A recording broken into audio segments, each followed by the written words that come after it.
The meeting of Warren County Commissioners is now in session. Blaine Wilshire presiding. Folks, if you have cell phones, please turn them off or put them on vibrate. Please remain standing for a word of prayer and also our pledge to the flag. Thank you. At this time, I would like to ask Mr. Kurt Michael of the Gideons to come forward and lead us in our invocation.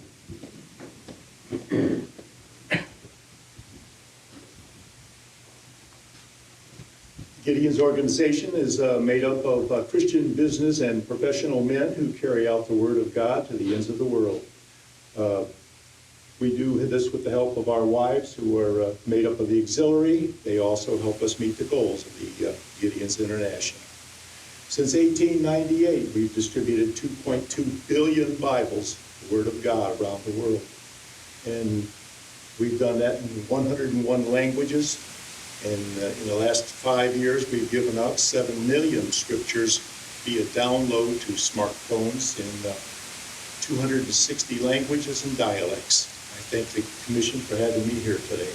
Let's go ahead and have a word of prayer. Father, we do thank you for just the opportunity to be with you this evening. We thank you, Lord, as we move into a new year and a new decade. We ask the Lord that you would bless these men and women that carry out the decisions that make our country successful for its community. We would also pray, Lord, that you would give them wisdom and knowledge to carry out these decisions. Allow them, Father, the experience to carry out these determinations with the facts, not emotions, and consideration of the needs of the peoples of this county. We pray, Lord, that you would bless the people of this area with the opportunity to live and work in a safe environment and lift up those that have selflessly given their time to serve their fellow Commissions. We thank you, Lord, for all these things in Jesus' most precious name. Amen. Thank you. At this time, I would like to ask Specialist Terry Miller to meet me at the podium to lead us in our pledge.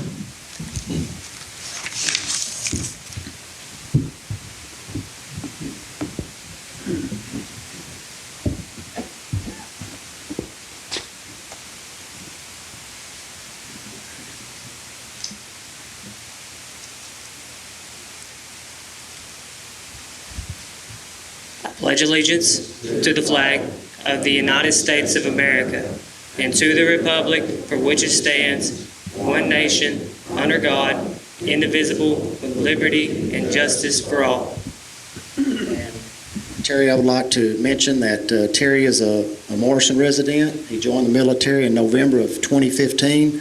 He's currently with the 377th Military Police Company, and his rank is specialist, and I believe your wife is also going into the military as well.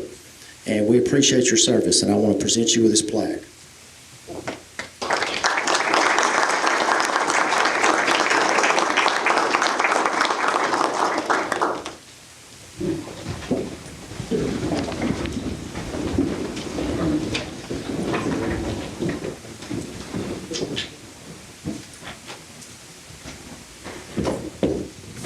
And with that, I call this meeting to order. Call the roll, please. Michael Bill. Here. Carl D. Bolden. Here. Carleen Brown. Here. David Dunlap. Here. Randy England. Here. Deborah Evans. Here. Steve Glenn. Here. Richard Grissom. Here. Stephen Helton. Here. Robert Hennessy. Here. Lori Judkins. Here. Ron Lee. Here. Gary Martin. Here. Daniel Owens. Here. Gary Prater. Christy Ross. Here. Scott Rubley. Tommy Savage. Here. Tyrone Spartman. Here. Joseph Stotts. Here. Philip Stout. Here. Cole Taylor. Here. Blaine Wiltshire. Here.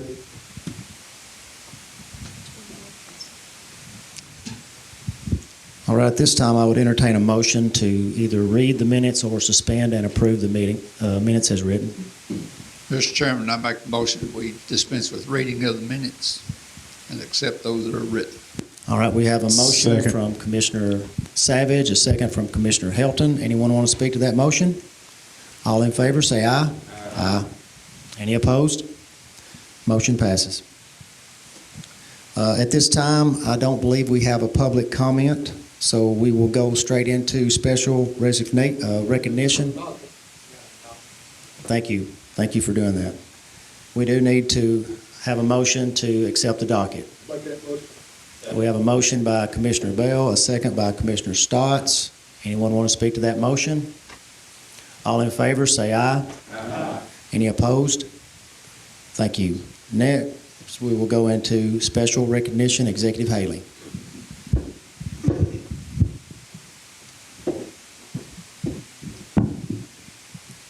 You know, being county executive gives a lot of privileges, particularly when it comes to recognizing the many employees who make our jobs easier. They're down in the trenches doing the day-to-day work that basically allows government services to continue. One of those special people has been a friend of mine for most of our lives. And so she has been an employee of Warren County since 2002 as administrative assistant for General Sessions Court. So in that part, she plays an integral variable in how the criminal justice system unfolds on a day-to-day basis. She helps maintain and keep track of the ever-growing court dockets for General Sessions. She helps plan the budget. She helps submit all the payments that are due. A judge in himself cannot sit openly and discuss cases before a case is heard. And so lots of questions come into that office. And this employee always handles each and every question in a very professional, upbeat, positive way. She tries to make those people who may be sentenced to court or have family members, she makes them feel comfortable in the process and how it's going to play out. She comes to work every day with a smile on her face and keeps a positive attitude no matter how trying a day is in court. You don't have to micromanage her work. Her boss says that she is one of the best employees that a man could ever have. And Judge Locke has been quoted as saying, "Mickey is like a four-leaf clover, hard to find and lucky to have." So tonight, I would like to recognize and give a little recognition and with a plaque to Mickey Craighead. So if you want to come up here.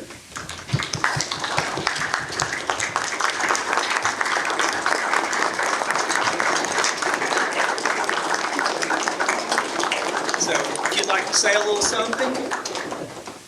I would like to say, it actually started with Diane Stanley in '94, as my grandson says, back in the 1900s. But I've had three wonderful bosses that makes the job so much easier.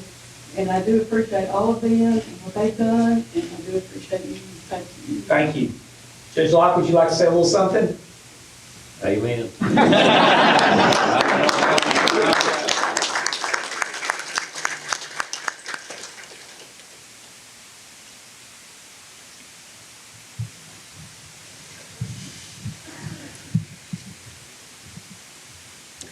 As a former teacher at Warren County High School for 41 years, and not being in the classroom, it's been a little hard adjustment for me, because the day-to-day interaction with young people gave me life and changed my life in so many ways.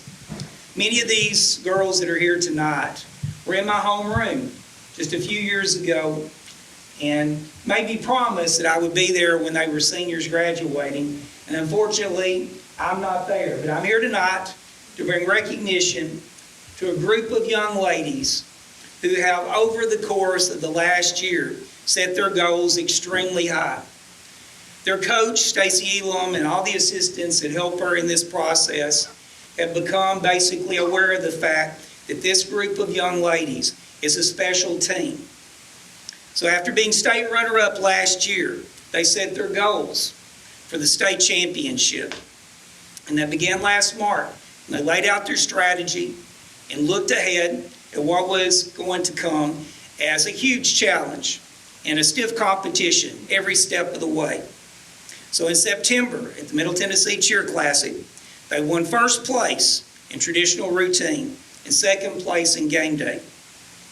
Next was regionals, and they knew this was even going to be harder. And so in that November, another first place, and in Nashville, third game day place.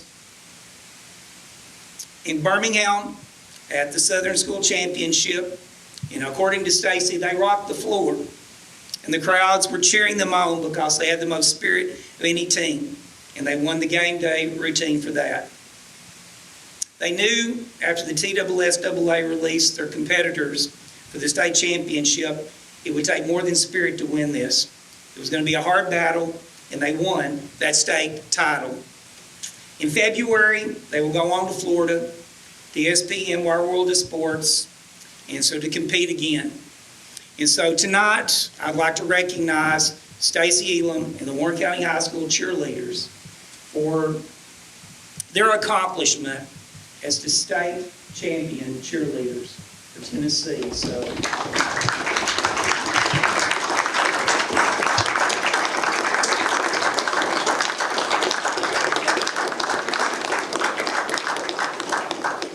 Thank all the parents, grandparents, they want photo ops, so I'll get here in the middle, girls on both sides.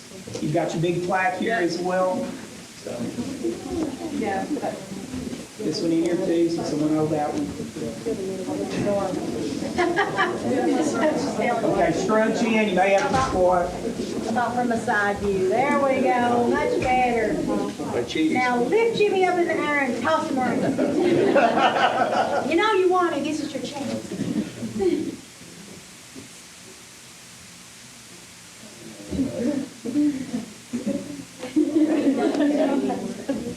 Thank you so much. No, thank y'all. So girls,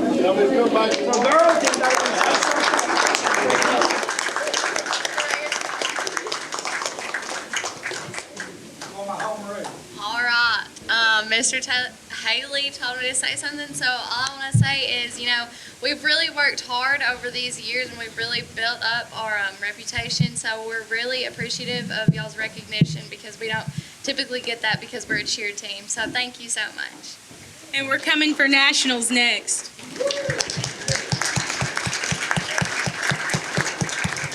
So we wish them the best of luck in this next endeavor because we know they got this under control. Next. This one's going to be a little bit harder.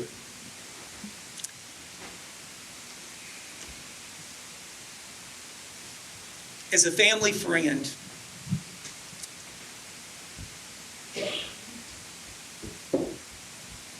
I can only say good about the Honorable Larry Stanley.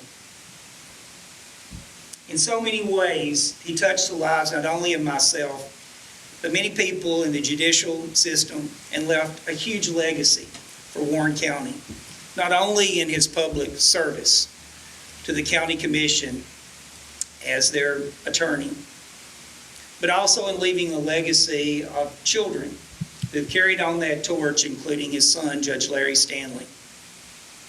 And so tonight, I would like to do a proclamation in honor of Larry Stanley as this commission and all of Warren County it recognizes the accomplishments of this outstanding gentleman.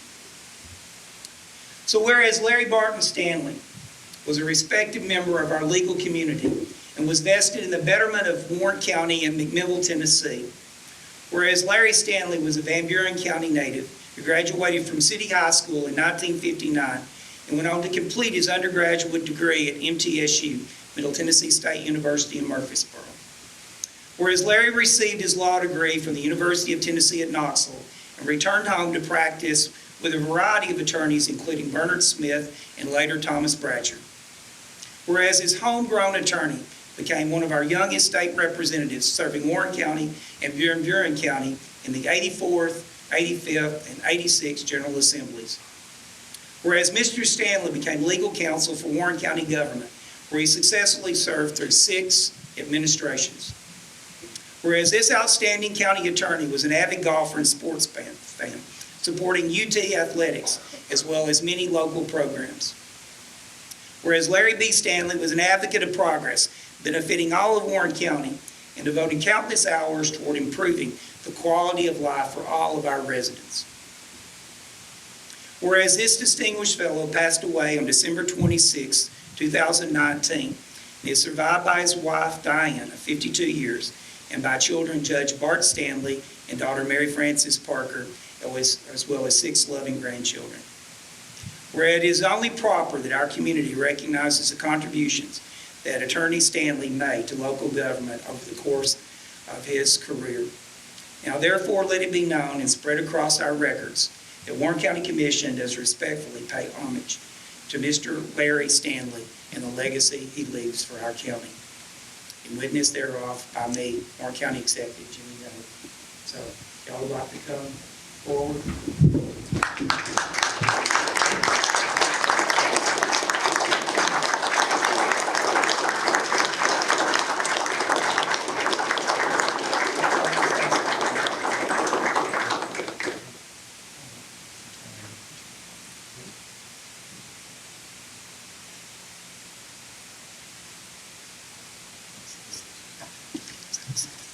Just briefly, my father, he was very proud to be county attorney. That was probably the thing in his legal career that he was most proud of on a daily basis. He loved working with you guys and the people that came before you. He took his role as county attorney very seriously, and I know also that he was very proud to have put it in the hands of Mr. Robert Bratcher before he retired. He wanted that to happen. He felt like Robert would do a good job, and he was the person to handle it. So he was very fortunate to be able to work with all of you and your predecessors, and we thank you from my family.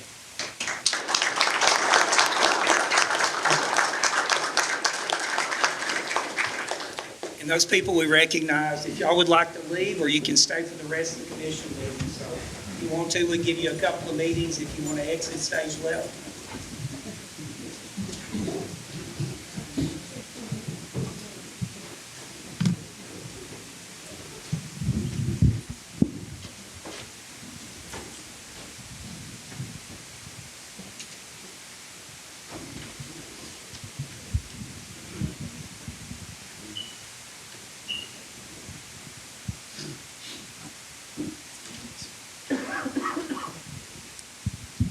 At this time, we'll go into our elected officials' reports, and Executive Haley, it's your time for your report. So I think you have a copy of my report on your desk along with an ESG update, but I'm also going to take this time, instead of going over my report, to do the State of the County address. And so I will reserve that time for this to be delivered to the County Commission and to all the residents of Warren County. So tonight, let me begin with a quote from Franklin Delano Roosevelt. Let us never forget that government is ourselves. The ultimate rulers of our democracy are not a president, senators, congressmen, and elected officials, but the voters of this country themselves. Good evening, ladies and gentlemen. Warren County government is on the move. With a robust economy, growing real estate market, and high employment rate, we have much to celebrate. 2019 was a stellar year for our nation, our state, and our country. And 2020 promises many more opportunities for prosperity as we continue the progress our citizens mandated in the election. Over the last year, my administration has accomplished much.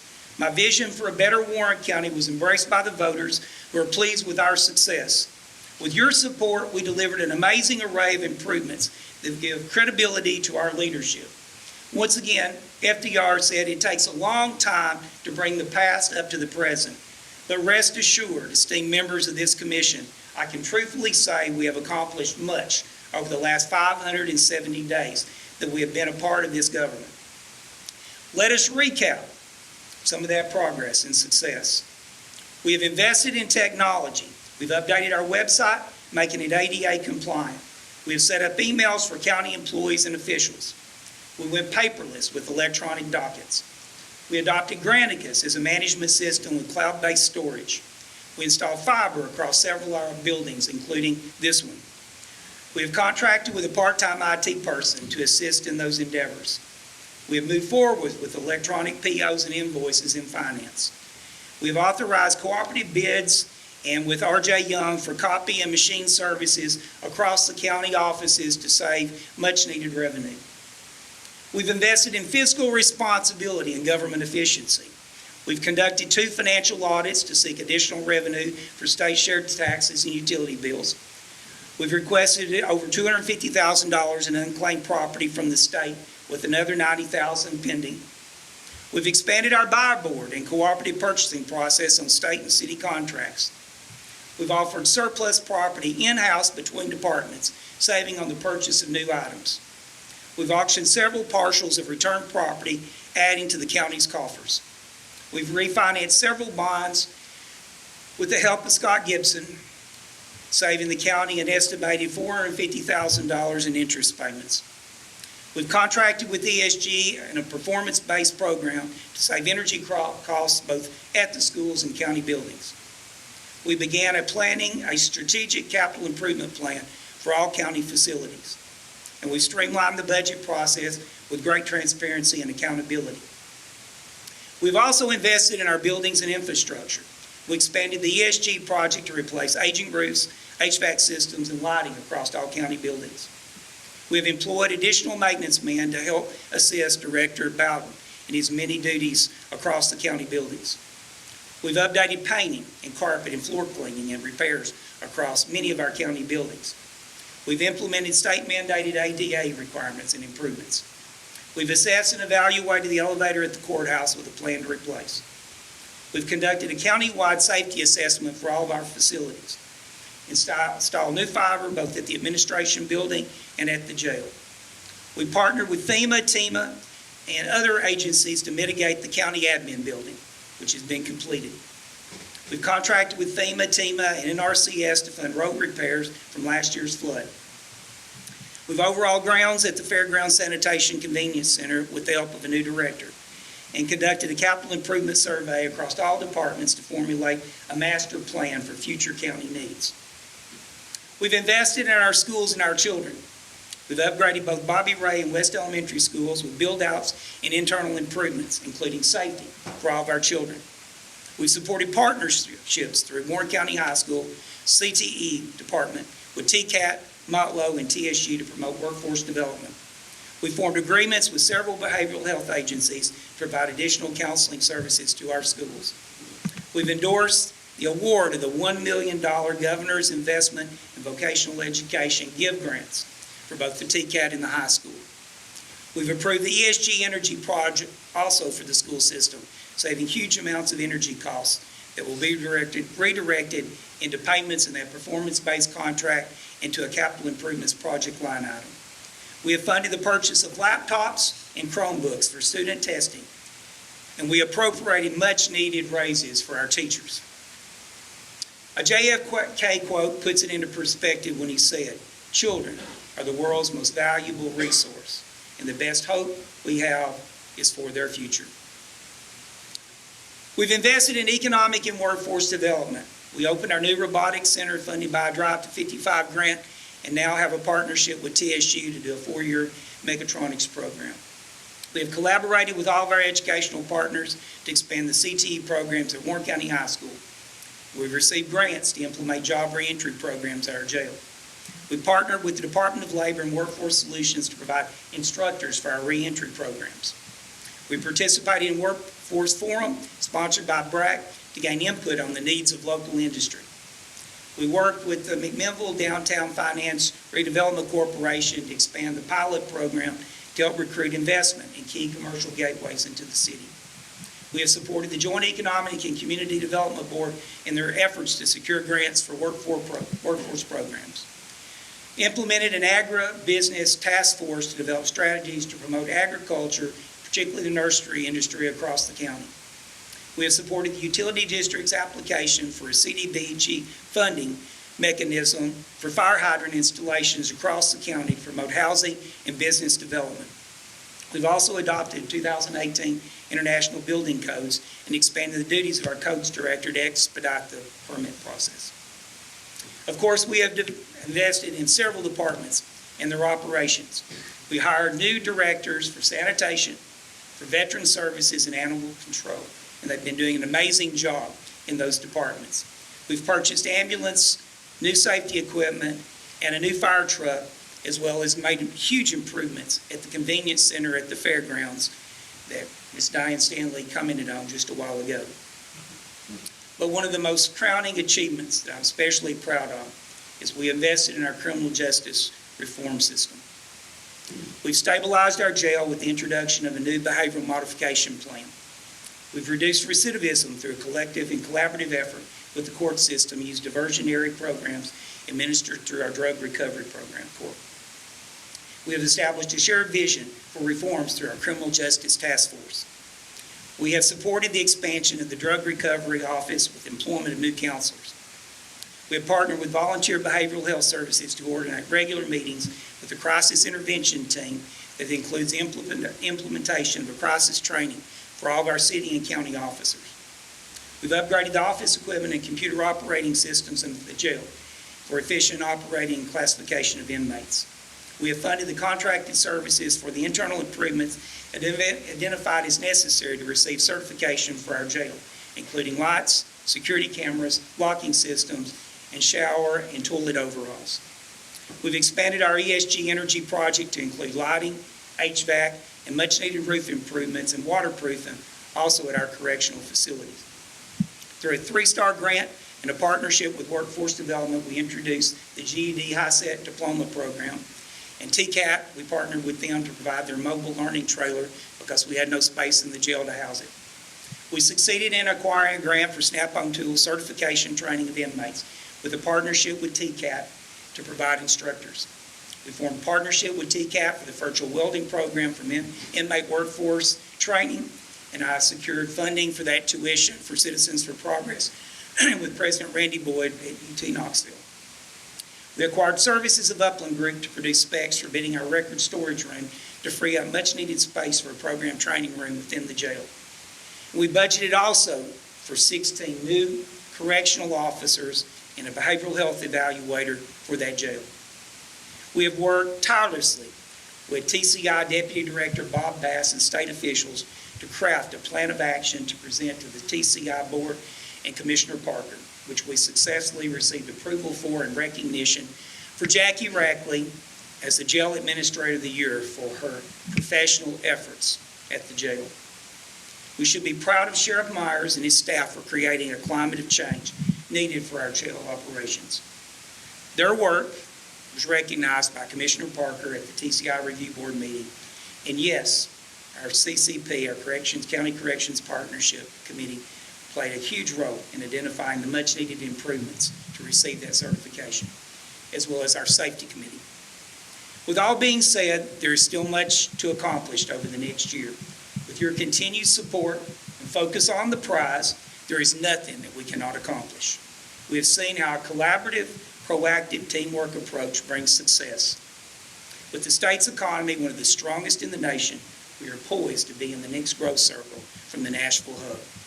The state has its eyes on McMinnville, Warren County, and have pledged continued support for our initiatives. I've shared my vision on other occasions with this commission. I would like to emphasize the importance of continued criminal justice reform and investing in our children.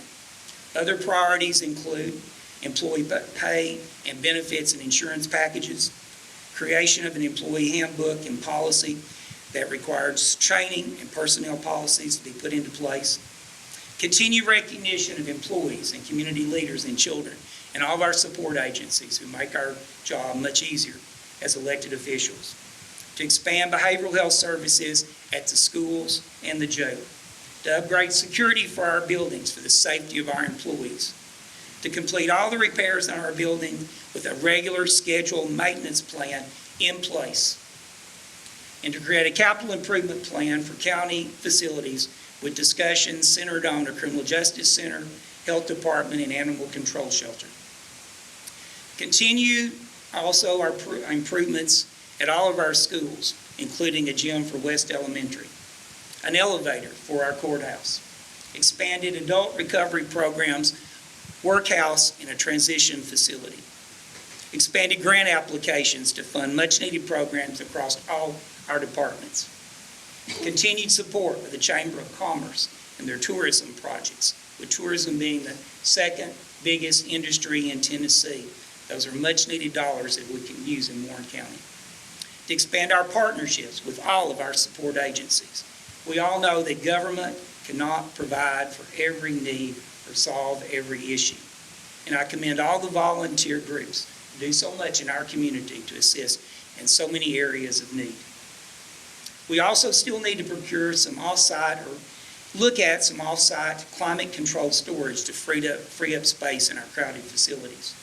We also need to begin scanning our documents for cloud storage and indexing.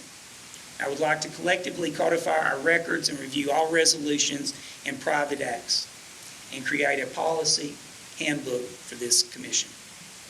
Again, from Churchill, a man I admire greatly, who said, "For myself, I am an optimist. It does not seem to be much use being anything else." So through your proven leadership, we will continue the progress that we have created. Of course, there will be discussion and conversations about our direction and the changes ahead.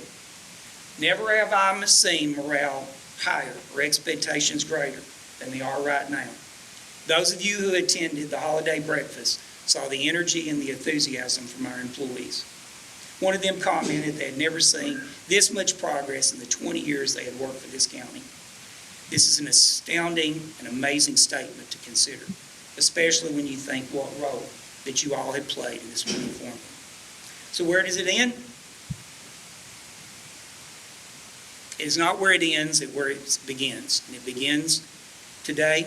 It begins every day that we do business as government. Yesterday was a national holiday commemorating the work of Martin Luther King.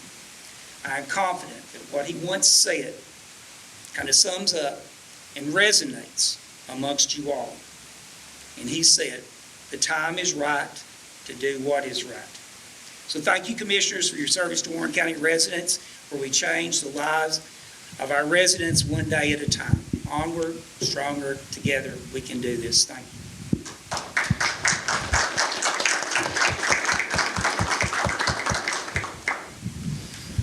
Thank you, Executive Haley. I would entertain a motion to accept his report. So moved.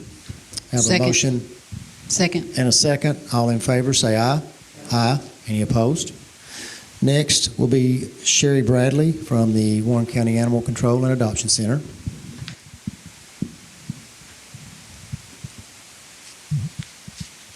Hello. I think you already have our numbers from our, it was approved. Within the last 3 months, we've made a great deal of money and improvements at the shelter. We took in adoption fees of $2,600 in just December with all your adoption one programs that we started. So we have a lot more influx of people coming in and donating a lot more, which is helping our budget a lot. And we're trying to get more community involvement. We took in 30 dogs last month, 19 cats. We adopted out 12 dogs. We sent 19 out to rescue. We adopted 13 cats out and 13 to rescue. And as of now, we have 9 cats in there. We're taking more in, and we have 15 dogs at the present moment, with an influx of waiting lists coming in. Any questions? I was curious, I read in Jimmy's statement here about the foster program for animals. Could you, I'm not sure what that is. Could you elaborate on that?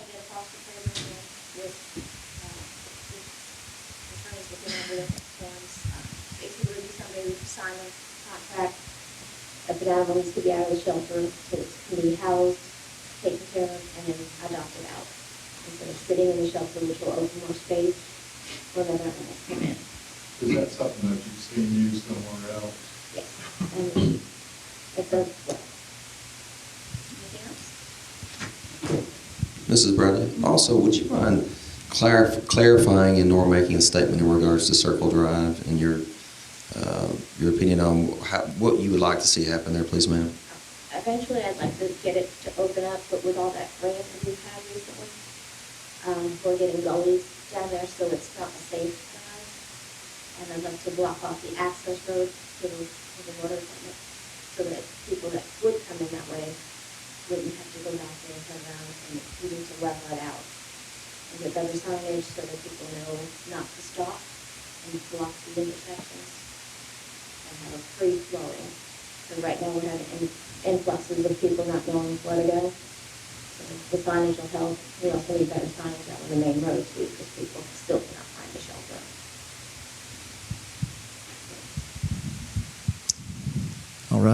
Does anyone want to make a motion to accept the report? So moved. Have a motion from Commissioner Hilton, second from Commissioner Dunlap. All in favor, say aye. Aye. Any opposed? Thank you, Sherry. Next, Finance Director Justin Cotton with the financial Thank you, report. Mr. Chairman. Ladies and gentlemen of the court, you have my report. If you have any questions, I'll be glad to try to answer them at this time. I meant to get with you before. I apologize. I did have a question regarding on page 2 of your report. I see some other state revenues in here that is to the tune of $300 and something thousand that wasn't budgeted, and then below that also you see a tax credit bond rate. There's another $252,000. Those numbers seem sort of large. Just curious about where those incomes come from and what they are. Well, the other state revenue, $357,000 of that is the unclaimed property that we received early in the year. That will in fact be reclassified since it was a prior year income. So it will be rolled into fund balance from last year. So it'll actually increase the beginning fund balance instead of sitting as a revenue on this year's budget. And the tax bond should have been in 151 debt service, where we had elected to move that revenue. It came in and got deposited in the wrong place, and it'll be moved in due course. Any other questions? We have a motion by Commissioner Bell. We have a second by Commissioner Owens. Anyone want to speak to the motion? All in favor, say aye. Aye. Any opposed? Thank you. Next, we don't have Andrea Fox. We have Caitlin Patterson here, representing the Warren County Health Department.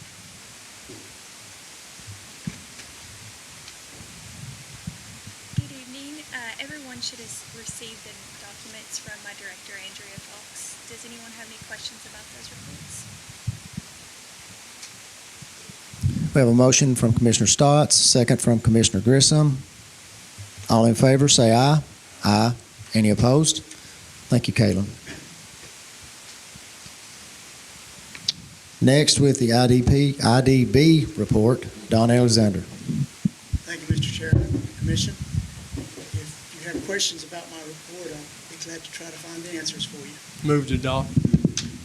We have a motion from Commissioner Lee, a second from Commissioner Grissom, or you wanted to speak to the motion? Yes, sir. Mr. Alexander, I don't have a question so much about the report, but I was wondering, could you possibly give the commission an update on the hotel project? Is that okay, Mr. Chairman? Yes, sir. It's moving right along. I received an email as of yesterday where they have every intention of finishing it up within the fiscal year of 2020. Where that is, naturally depends a little bit on our weather right now.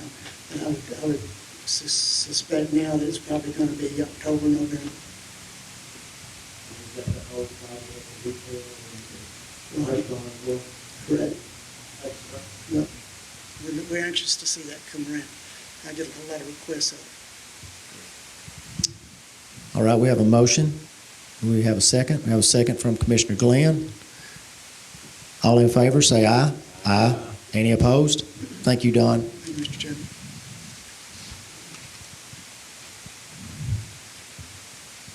All right, next we have the Warren County Planning Commission quarterly report.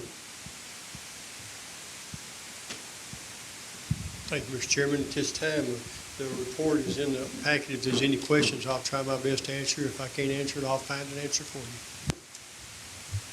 Motion approved. All right, we have a motion from Commissioner Helton. We have a second from Commissioner Evans. Anyone want to speak to the motion? All in favor, say aye. Aye. Any opposed? Thank you.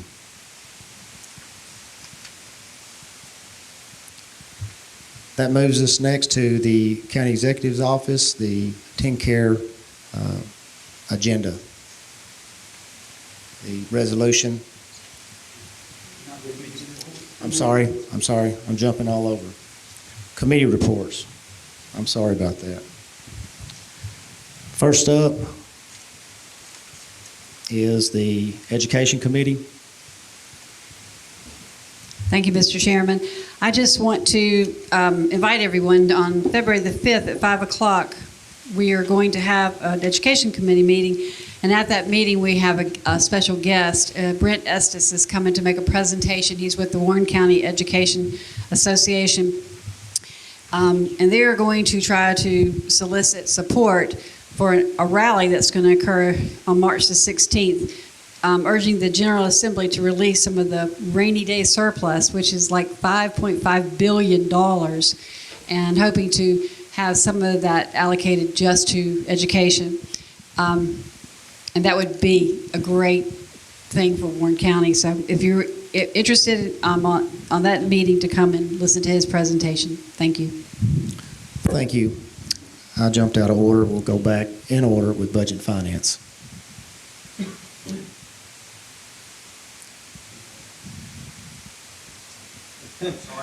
That's okay. It's my fault for getting out of order. Forgive me for that, Mr. Chairman. I was stating about something else. Budget Finance met this afternoon, and we went over a couple items, and everything is going good. We will have everybody to be getting ready to get your budgets in, and we'll be meeting next month, and we'll be starting that. So it'll be tax or budget time before long. Thank you. Thank you. Don't mention taxes. Yeah, not this soon. All right, next up, Building and Grounds. Commissioner Bolden. Thank you, Mr. Chairman. At this time, Budget Finance has nothing to report. Thank you. I've messed all of you up tonight, and I apologize. I'll be honest, I almost would have called in and had Chairman Pro Tem take this meeting, or even Executive Haley, due to some personal issues, but I didn't have the time to do that. All right. Economic and Agricultural Development, Commissioner Prater. Commissioner Martin, I'm sorry. That's all right. Is my microphone working? Okay, the Economic and Agriculture Committee met, and we got some appointments to make on some committees, Extension Committee, and the recommendation of the board, of the Ag Extension Board, to people to be nominated on that board are Ginger Watermaker, first term, 2-year commitment. Philip Prater, second term, 2-year commitment. Marvin Luss, first term, 1-year commitment, replacing Gordon Buster Wade. And Carl D. Bolden, first term, 2-year commitment. And it passed by unanimous decision. I recommend that we approve these people for the board. I make that motion. I think that's already in the docket, isn't it? Yes.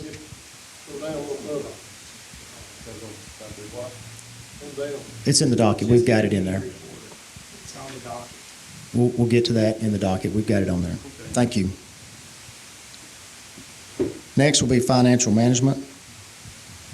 At this time, Financial Management has nothing to report. Thank you, Justin. And Health and Welfare, at this time, we don't have anything to report. Sherry just did a report, so if there's any questions, feel free to ask Sherry or myself. Next up is Highway and Bridge.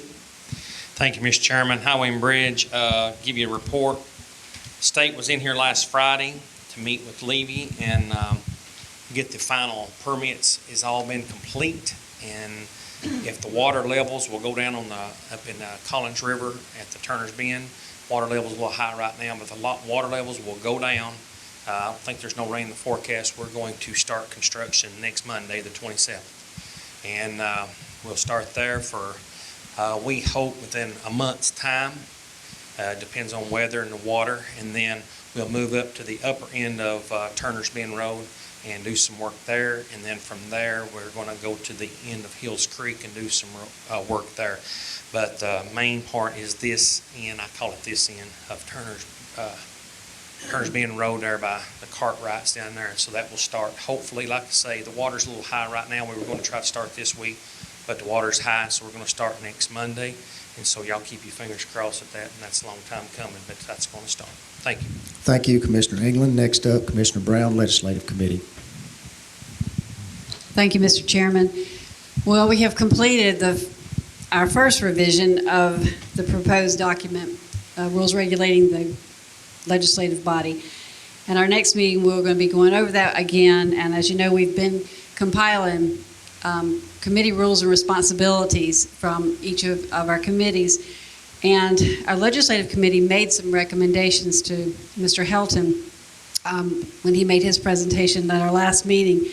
And as I said, we're going to review that again at our next meeting, and then we will be very close to sending it out for review. And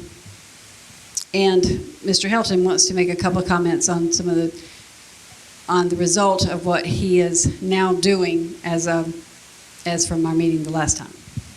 Thank you, Mr. Hill. Thank you, Ms. Brown. Per the legislative committee, they basically ask the question of whether we need to make county corrections a standing committee or make it leave it as a special committee. Right now, it's listed as a special committee. They actually wanted me to sort of try to get this in the docket for this meeting, and just due to the research that I've done and meeting with a number of officials that are in Warren County, everything from judges to the sheriff and different ones. I haven't had time to compile everything that has sort of come to light of this. And so at this point, we're going to be discussing it here in the next month, potentially having some joint meetings to just try to work out what their responsibilities are. And from there, hopefully by next full court meeting, we'll have that documentation here. We can have it in our docket so that we can all review it and respond accordingly. Thank you. Yes, Commissioner Hesse. Ms. Brown, I just wanted to ask you this question. Do you have, I know from our legislative committee meeting, do you have a total of committees that have submitted and or the ones that have not submitted, and the sense of urgency to get all these duties and responsibilities into the committee to be recorded? I know there are two still outstanding. Budget Budget and Finance. Budget and Finance Committee has reviewed theirs, and he's got a couple of changes that he needs to make to it, and he just informed me that he's going to do that and then get that to us. And the other one is Financial Management, and that committee is meeting next week to finalize theirs. You're welcome. Thank you. All right, next up, Policy and Personnel, Commissioner Savage. Thank you, Mr. Chairman. I talked with Supervisor David Williams of the Judicial Commissioners. I talked with him this afternoon, and he and 3 more of the Judicial Commissioners are in Franklin for their yearly in-service training. They're required to take 20 hours each year, and even the ones that are part-time. I tell you, folks, they deal with a lot of situations that would normally be handled by attorneys or judges, and they have to be up to date and know the laws and know what they can do. And we don't have them, they're not in the newspaper a lot, they don't get in a lot of trouble. And anytime you see one of these folks, thank them, because they don't hear thank you very much. But we'll be having a meeting next before next meeting on some situations that are coming up. Thank you, Mr. Chairman. Thank you. Next, Safety Committee, Commissioner Lee. Thank you, Mr. Chairman. We've got our new remount ambulance delivered, and Preston our director is getting it stocked, about ready to put it on the road, and that's once we get it inspected. And other than that, I have nothing else to report. Thank you. County Corrections Partnership, Commissioner Helton. Thank you, Chairman. Inmate population as of January 9th was 252. We had 199 males and 53 females. Obviously, the population on the male side is definitely at capacity on there, so we need to be thinking about that. We were able to get an update on the storage room from Upland and them, and they were working with Executive Haley's office to get the drawings completed, and I think they were working on the actual electrical side and getting all of that sort of hammered out. So hopefully we'll be seeing something very soon on that and getting moving forward there.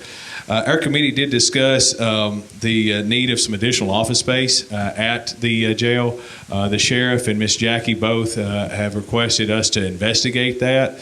Our committee did make the recommendation that we investigate it, and ultimately it may end up needing to go to Building and Grounds or someone else, but they've requested that. We got with Executive Haley on that, and I believe they've started talking with the sheriff in regards to what he's looking for and try to sort of outline that.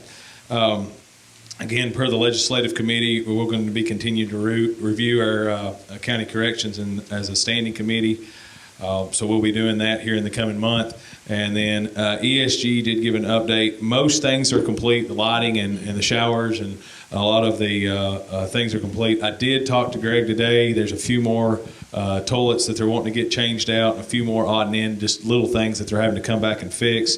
The big things that we've got left is our HVAC system. I think they started delivering those, and we've got to set some of those in. The locks and cameras, talking with Greg today, he said that those are arriving as well, so we're going to start that work. Here, hopefully in the next couple months, that we should be complete with 100% of everything that's going on. So ESG's been doing a phenomenal job about hammering through the list of things that was on there. And so that's all I have to report this time. Thank you. Next, redistricting committee, Commissioner England. Thank you, Mr. Chairman. Our meeting met for the first time about a week or so ago, and it was just an informal meeting. We won't meet again until January of 2021, but we want to make it clear that when the census, and encourage your constituents to make sure that when the census are taken that they put down and make sure everybody, because that's how we get our funding. And we need to make sure that if there's 4 in your household or 10 in your household, make sure you're filling out the paperwork and as that's coming around. And that'll be taking place sometime, I believe, late this fall. And we'll be meeting again next January. Thank you, Commissioner England. With that, we do not have another special presentation, and we don't have any old or unfinished business, so we will go into new business. And the first item is Resolution 1-2020, encouraging the legislative support for TennCare reimbursement for local ambulance services. Ladies and gentlemen, rural healthcare services are in dire need of financing. Warren County is blessed because we still have an existing hospital, but many rural communities have lost their hospitals, and now transport time and costs and expenses have increased. Ours have increased as well. Director Denny will give you some numbers and stats here, but his association has actually requested that each county legislative body pass this resolution to be sent on to the General Assembly.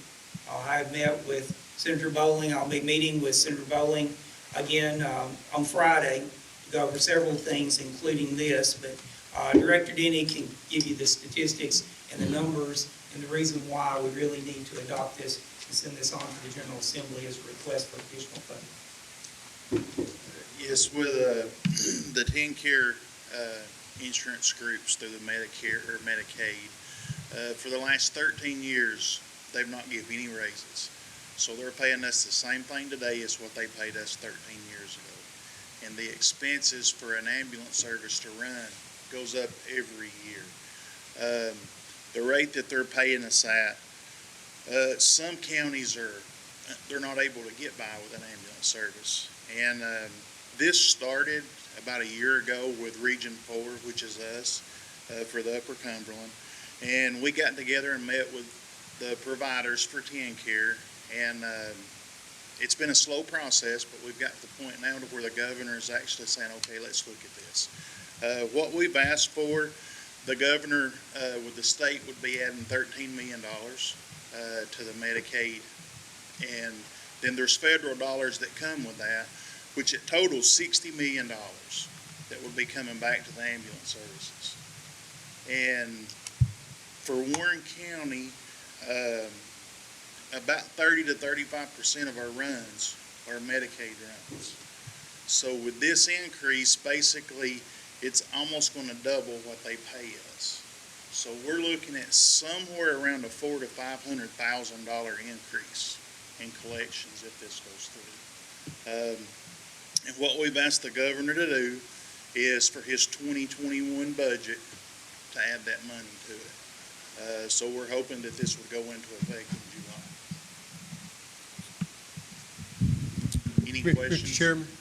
Mr. Chairman? Yes. I'd like to also say, to add to, that $500,000 increase we could possibly get here, the taxpayers are paying 15 pennies of our tax money, which is $1 million. So if we could get an extra $500,000 there, that's going to open up $500,000 extra for the budget and finance to maybe put somewhere else. This is an important resolution, and I hope we can support this. Commissioner Hilton. Are there any other counties that you know of that are doing this? And Yes, this resolution here, actually TASA, the Tennessee Ambulance Service Association, is the one that wrote the resolution out. Like I said, this started with the 14 Upper Cumberland counties, and now it's a statewide deal. And like I said, the Tennessee Ambulance Service was the one that actually wrote the resolution. It's been sent to every county in the state. Out of the 14 Upper Cumberland, 12 of them have passed it. If y'all do tonight, we'll be the 13th one, and that would just leave one out of the 14 that's not passed it yet. Mr. Denny, Yes. your 35%, is that pretty well average compared to the other counties? We're a little bit higher than some. I would have to kind of look. I know the ones that we looked at, we're up a little bit more than some of them. I think the state average is like 25, 30%, something like that. I said we're somewhere right around 30. Thank you. Mr. Stotts. Mr. Denny, how would you describe your reimbursement from TennCare as far as timely and? It's on time wise, it's pretty good. It's not that bad. It's just what they pay us. The typical ambulance bill for us is somewhere around $600 or $700. That sounds a lot, but then if you take our budget, divide out how many calls, we're roughly about $450 every time that ambulance responds to a call. That's taken into consideration everything that we spend. With TennCare, we're looking at about $200 they pay us on a typical run. So when it's costing you $450 to do that run, we're losing $250 every time we make a run. That's a Medicaid, payment. With this resolution, and what we're asking is that they bring their payment up to match Medicare, which would be, like I said, it'll double what they pay us. And you may have already stated this, so if you have, I apologize, but could you state, if you haven't stated already, what percentage, just guesstimating off the top of your head, would be Medicaid? It's around 30 to 35% for a yearly balance.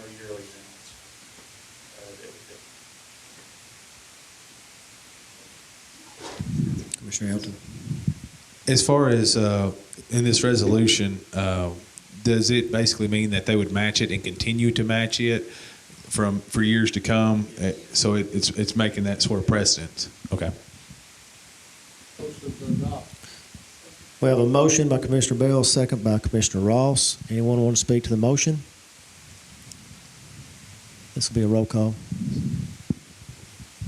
Michael Bell, Yes. Carl E. Bolden, Yes. Carly Brown, Yes. David Dunlap, Yes. Randy England, Yes. Deborah Evans, Yes. Steve Glenn, Yes. Richard Grissom, Yes. Stephen Helton, Yes. Robert Hennessy, Yes. Lori Jutkins, Yes. Ron Lee, Yes. Gary Martin, Yes. Daniel Owens, Yes. Christy Ross, Yes. Tommy Savage, Yes. Tyrone Spartman, Yes. Joseph Stotts, Yes. Philip Stout, Yes. Cole Taylor, Yes. Blaine Wiltshire. Yes. Anyone want to change their vote? 21 yes. Motion passes 21 yes. Next item is item number 2, Amendment GFFY 19/20-8, amendment to reallocate fees turned over by fee offices to the revenue code that best suits them, moving from excess to fees in lieu of salary.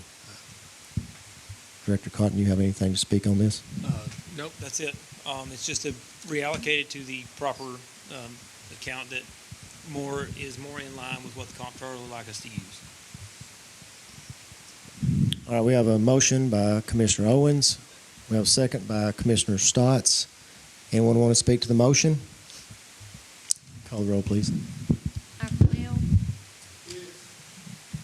Carl E. Bolden. Yes. Carleen Brown. Yes. David Dunlap. Yes. Randy England. Yes. Deborah Evans. Yes. Steve Glenn. Yes. Richard Grissom. Yes. Stephen Helton. Yes. Robert Hennessy. Yes. Lori Judkins. Yes. Ron Lee. Gary Martin. Yes. Daniel Owens. Yes. Christy Ross. Yes. Tommy Savage. Yes. Tyrone Spartman. Yes. Joseph Stotts. Yes. Philip Stout. Yes. Cole Taylor. Yes. Blaine Wiltshire. Yes. Anyone want to change their vote? 21 yes. Motion passes 21 yes. Item number 3 is the confirmation of the appointment recommendations to the Agricultural Extension Committee. And those appointments are listed as Carl D. Bolden, Marvin Lusk, Philip Prater, and Ginger Wanamaker. We have a motion by Commissioner Sparkman and a second by Commissioner Stout. Anyone want to speak to that motion? All in favor, say aye. Aye. Any opposed? Item number 4 is confirm appointment recommendations to the Airport Zoning Committee. And those are listed as Keith Bolden and Mike Corley. We have a motion by Commissioner Lee, a second by Commissioner Grissom. Anyone want to speak to the motion? All in favor, say aye. Aye. Any opposed? Motion passes. Mr. Chairman, on our Ag and Economic and Agriculture report, we had another nomination for a board appointment. Ms. Phyllis Bourne to be appointed to the Fair Board. We're Going get- down there. Yeah, we're Oh, getting okay, to it. I'm sorry. You're fine. You're fine. I messed you up early, Gary. That's all right. Item number 5 is confirm appointment recommendations to Audit Committee. And those Audit Committee recommendations are Richard Grissom and Daniel Owens. We have a motion by Commissioner Savage, a second by Commissioner Glenn. Anyone want to speak to that motion? All in favor, say aye. Aye. Any opposed? Motion passes. Next is confirm appointment recommendation to Warren County Fair Board. And that recommendation is Phyllis Boren. We have a motion by Commissioner England, second by, I think, Commissioner Glenn. Anyone Mr. want to Chairman? speak to that motion? Go ahead. Obviously, being a longtime Fair Board member myself, I just would like to recognize Miss Phyllis and everything that she's done for our pageants and the Fair Board. And obviously, we just come back from Fair Convention, and Miss Phyllis was there, and can't speak for her as far as the amount of time that she's put into our fair. And so we're going to be glad to have her as an official board member. She's been serving for a number of years, so I hope that everyone votes yes on this. Anyone else want to speak to the motion? All in favor, say aye. Any opposed? Motion passes. Item number 7, confirm appointment recommendation for Greenbelt representative on the Joint Economic and Community Development Board, and that nominee is Mike Witherspoon. We have a motion by Commissioner Stott, second by Commissioner Stout made the motion. Commissioner Stott seconded it. Anyone want to speak to that motion? All in favor, say aye. Aye. Any opposed? Motion passes. Next, we have the approval of notaries. This is the name for the notaries: Heather Thomas, Caitlin Garcia, Chastity Keith, Stephanie Rutledge, Harley Martin, Misty D. Sheehan, Juan Flores, Stacy Floyd, David W. Martla, and Carol Lewis. Thank you, Lisa. We have a motion from Commissioner Bell. Second. We have a second from Commissioner Brown. Anyone want to speak to that motion? All in favor, say aye. Aye. Any opposed? Motion passes. Any other business? Announcements? Executive Haley. Just a couple announcements, just to remind everyone. On the 23rd, our Veteran Service Officer will be doing a a workshop in early voting from 10 a.m. to 6 p.m. And so there'll be representatives from across the state and veteran service organizations to give assistance to any veteran or family member who might need help. And so that's really extending the scope that David Smith does in his office. So that will be on the 23rd in early voting. The chamber banquet is Monday night, and we have 2 tables because of our membership in the chamber, and some of you have already reserved a spot, and so I need those just as soon as possible. If I haven't heard from you in the next couple of days, then I'm going to extend it to some of the other elected officials or directors for them to hold those seats, because nothing looks worse than having empty seats at a banquet where we recognize community leadership across the county. So that is Monday night, so if you've not got that. Joint Economic Community Development is also planning an economic summit, so through the State Economic Community Development and Upper Cumberland Development Organization, TVA, Department of Agriculture, TDOT, those will all be available to do a workshop and training session for members of this board, city board, the IDB, Tourism Development Board, the Joint Economic Community Development Board as well. And so they want everybody to be aware of the programs that the state has and the connections that they can make for us through grant opportunities or training sessions or just outreach when we need information about preparing their grant or information about economic development. So they will, we're planning, it'll probably be in late March or early April. We're trying to get all the team members together for a presentation, and there'll be question and answers as part of that as well. Also, my first hosting of the gun carry permit class was very successful. It was full, and so we did that a couple of weeks ago. And so some people still got to do their shooting part of it, including me, because I've been sick. And so we'll conclude that soon. But we're going to be offering another class, maybe be another one. But we're looking at dates in February on the 11th and the 18th. So if you're interested in this carry permit class, if you will call my office. Stuart Whitman did an exceptional job in training, and it was very professional, and I think everyone enjoyed it, and I think the information that was shared opened a lot of people's eyes up to the liability and responsibility of carrying a gun. So I think a lot of people were really greatly appreciative of all his efforts. So if you're interested in that, or any of your family members, so we had elected officials and several people that came from Lisa's office and family members from other elected officials, but we had a great time, and the weather didn't cooperate because it became that monsoon that afternoon, so several people couldn't shoot, but we will continue to schedule those through Officer Whitman. So thank you for your time, and thank you for allowing me to. Mr. Chairman. Commissioner Savage. Yes, I'm proud to report that the new Hennessy Bridge on Highway 288 in my district is now open for business.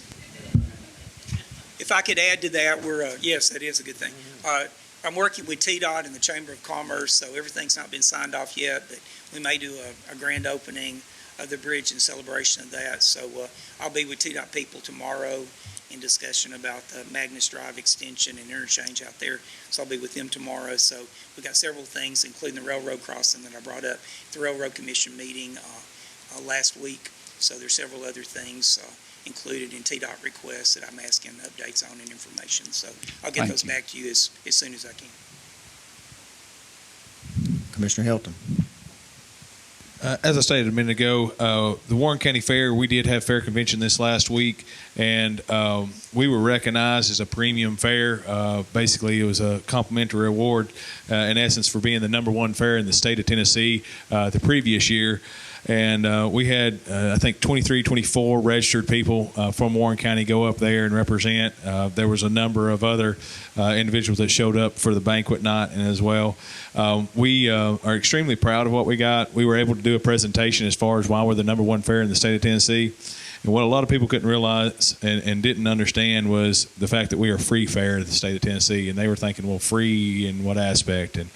And so we've really got a gem there, and appreciation for our community and everything. And we were really ask a lot of questions of how we do it, and I want to recognize the volunteers that we've got through there and everything that they do in representing this county in a well way. Thank you. Commissioner Stott. Motion to adjourn by Commissioner Bell, second by Commissioner Stotts. All in favor, say aye. Any opposed? Thank you.